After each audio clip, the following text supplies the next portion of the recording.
இந்த நாளிலே நாம் கர்த்தருடைய வார்த்தையை கேட்கும்படியாக சமூகத்திலே கூடியிருக்கிறோம். எத்தனை பேர் கர்த்தருடைய வார்த்தையை கேட்கும்படியாக ஆயத்தமாக இருக்கிறீர்கள்?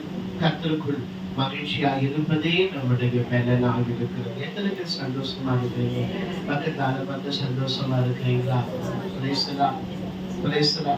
வாசிக்கலாம். சாலமோன் எழுதின நீதிமொழிகள் 11ஆம் அதிகாரம் 28ஆம் வசனத்தை வாசிக்கலாம்.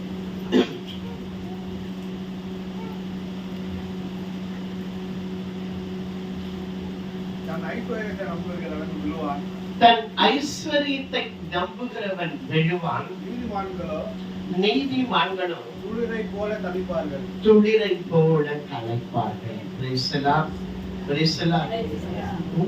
கர்த்தர் தழைக்கச் செய்வார். உங்களை கர்த்தர் தழைக்கச் செய்வார். இன்றைக்கு தழைப்பு உங்களை அவர் தழைக்கச் செய்வார். ஒரு பட்டு போன மரம், ஒரு வேறொருந்து போன மரம், ஒன்றும் இல்லாதபடிக்கு வறட்சியாக இருக்கிற ஒரு மரமோ செடியோ, அது மழை பெய்தவுடன் துளிர்க்கும். அதை எத்தனை பேர் பார்த்திருக்கிறீங்க? ஒரே பார்க்கறதுக்கு எப்படி தெரியும்? அப்படியே அழகா பச்சை பச்சையா தெரியும். இன்றைக்கு கூட கர்த்தருடைய வார்த்தையை கேட்டுக் கொண்டிருக்கிற அன்பு தெய்வ சகோதரரே, எந்த இடத்திலே உங்கள் வாழ்க்கை பட்டு போனது, எந்த இடத்திலே உங்கள் வாழ்க்கையிலே ஆசீர்வாதம் குறைந்து போனது, எந்த இடத்திலே நீங்கள் குறைவுபட்டீர்களோ, எவர்கள் மத்தியிலே நீங்கள் குறைவுபட்டு தலை குனிந்தீர்களோ, அதே இடத்திலே அவர்கள் மத்தியிலே, அந்த ஜனங்கள் மத்தியிலே கர்த்தர் உங்களை துளிர போல தழைக்கச் செய்வார். உங்களை தழைக்கச் செய்கிற தேவன், உங்களை ஆசீர்வதிக்கிற தேவன். எத்தனை பேர் விசுவாசிக்கிறீங்க? நீதிமான்களோ துளிரை போல தழைப்பார்கள். எத்தனை பேர் நீதிமான்கள் என்று சொல்லுகிறீர்கள்? நம்முடைய நீதி அல்ல, கர்த்தருடைய நீதியினாலே நாம் நீதிமான்கள் ஆக்கப்பட்டிருக்கிறோம். அவர் தாமே பாவங்களுக்கு ஒப்பு கொடுக்கப்பட்டு நம்முடைய பாவத்தை சிலுவையிலே சுமந்ததினால் நாம் நீதிமான்கள் ஆக்கப்பட்டிருக்கிறோம். ஒரே மனுஷனுடைய கீழ்ப்படியாமையினாலே உலகத்திலே பாவம் பிரவேசித்தது என்று சொல்லப்படுகிறது வேதத்திலே. யார் அந்த மனிதன் என்றால் சொல்லுங்க, ஆதாம். ஒரே மனிதன் ஆகிய அந்த ஆதாம் கீழ்ப்படியாமையினாலே உலகத்திலே பாவம் பிரவேசித்து எல்லா மனுஷரையும் மரணம் ஆட்கொண்டது. மனிதனுக்கு மனிதனாக, தேவனுக்கு தேவனாக, சர்வ வல்லமை உள்ள தேவனாக இயேசு கிறிஸ்து இந்த பூமியிலே அவதரித்தார். உனக்காக எனக்காக தாழ்மையின் ரூபத்திலே அவர் தன்னை ஒப்பு கொடுத்து பிறந்தார். அவருடைய ஒரே ஒரு கீழ்ப்படிதலினாலே நாம் எல்லாம் நீதிமான்களாக்கப்பட்டிருக்கிறோம்.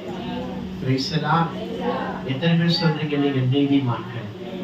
அவரை விசுவாசித்து, அவருடைய ரத்தத்தை விசுவாசித்து, அவர் ரத்தத்தினால் நாம் சுத்திகரிக்கப்பட்டிருப்போம்.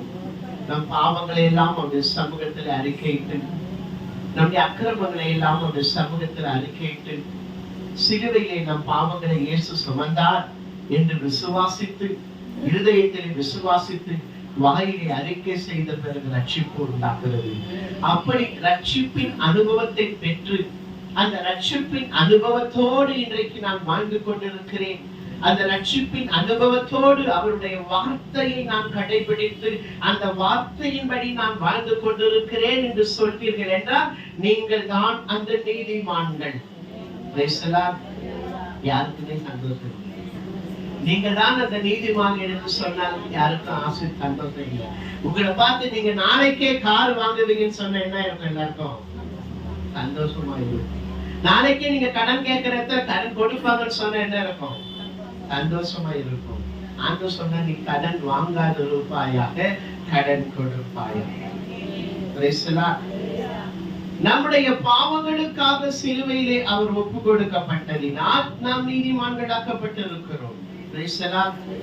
அதனால் நாம் நீதிமான்களாய் இருக்கிறோம். நம்முடைய பாவங்களை, அக்கிரமங்களை இயேசு சிலுவையிலே சுமந்தார் என்று விசுவாசித்து அவர் வார்த்தையை நம்பி அவர் வார்த்தையை பின்பற்றுகிற யாராய் இருந்தாலும் அவர்கள் நீதிமான்கள். எத்தனை பேர் ஆண்டோடைய பிள்ளைகளாய் இருக்கிறீங்க? நான் அவருடைய பிள்ளை என்று சொல்றவங்க உங்க கரங்களை உயர்த்தி காண்பீங்க, தைரியமா காண்பீங்க. யாரையும் எந்த காசும் கேட்க மாட்டோம். நீதிமான்கள் ஆக்கப்படுகிறோம்.